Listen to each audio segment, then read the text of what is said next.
Magandang araw mga kabarya, mga kapwa kolektor, mga mahal kong senior citizen, mga silent viewer at mga kaibigan natin dyan. Magandang araw po. Meron po tayong bagong hams na coins dito ngayon. Ang 10 cent ng bansang Canada. Ito po ang topic na pag-uusapan natin. Pagkatapos lang po ng aking maigsing intro.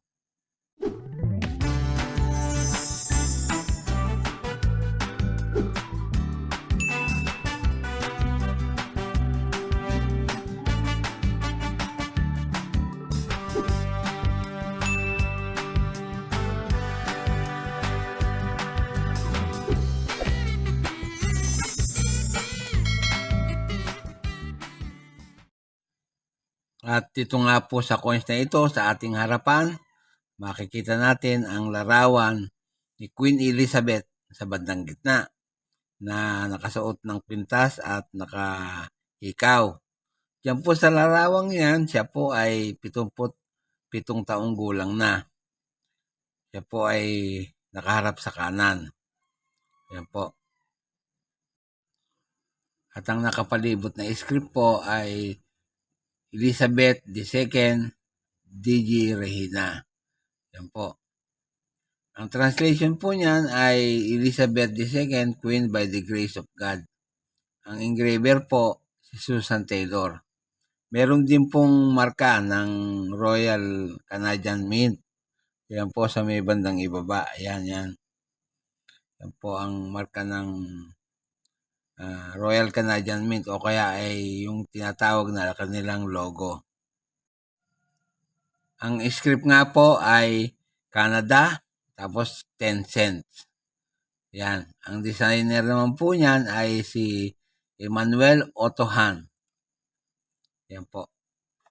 Tapos po, ang edge po niyan ay milled. Yan po. Ginawa nga po ang coins na yan sa Royal Mint of Ottawa, Canada. Gumagawa po sila ng coin doon. Magbuhat 1908 hanggang sa kasalukuyan. Tapos po sa Royal Canadian Mint sa Winnipeg, Canada, gumagawa naman na po sila ng coin doon 1976 hanggang sa kasalukuyan. Ito nga pong coins na ito ay galing sa bansang Canada. Ang reyna noon ay si Elizabeth II, 1952 hanggang 2022. Standard circulation coin po yan.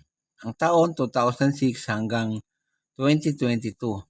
Ang value, 10 cent. Kung i-convert po natin sa Philippine peso ay 4 peso, 12 centavos ang halaga niyan. Ang currency po, dollar. Nagbuhat po 1858 hanggang sa kasalukuyan. Nickel-plated steel po ang composition niyan. Tumitimbang ng 1.75 grams. May diameter po na 18.03 mm at kapal na 1.22 mm. Yan po. Ang hubog, makikita nyo naman bilog. Milled ang technique na ginamit at medal alignment ang orientation.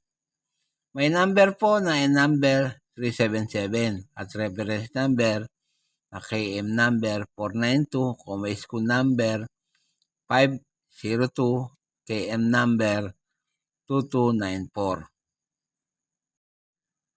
Noong pong 2008, nagpagawa po ang bansang Canada ng 467 million sa ganyang uri ng coins na may frequency po na 37%. Tsaka po isang 21,227 na specimen set na may frequency naman po na 0.14% lamang. Kaya po dito sa numista, ang presyo po ng good o very good ay 5.50 pesos. Ang fine ay 6.10 pesos.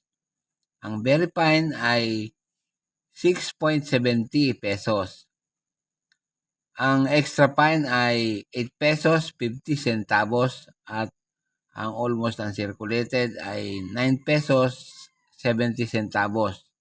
yung uncirculated po ay 31 pesos. Samantalang yung specimen set na 14% ay wala pong nakalagay na presyo. Dito naman po sa pinagtitiwalaan nating numista o sa eBay, ang nakalagay pong presyo sa 2016 na 10 cent Canadian 10 cent ay 9.99 Canadian dollar. Yan po. Sa Numis Corner naman po ay nagkakahalaga po ang 2012 niyan na 10 cent ng barya na yan, 10 cent, 5 euro. Yan po. Samantalang dito po sa isa, may error po, 2015 na nagkaroon ng error. Nagkakalaga po ng 119 Canadian dollar, 0.99. Yan po. Yung pong may error.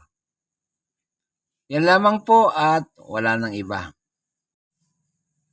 At gaya po ng dati, bago po ako matapos sa aking content sa araw na ito, ay nais ko pong i-shoutout ang lahat ng aking kabarya, lahat ng aking kapwa kolektor. Shoutout po sa inyo. Sa lahat ng senior citizen, shoutout po sa inyo. At mga silent viewer, shoutout po sa inyo. Maging mga kaibigan natin dyan, shoutout po sa inyo. At shoutout po doon sa mga subscriber na unti-unting nadagdag sa aking channel. Shoutout po sa inyo.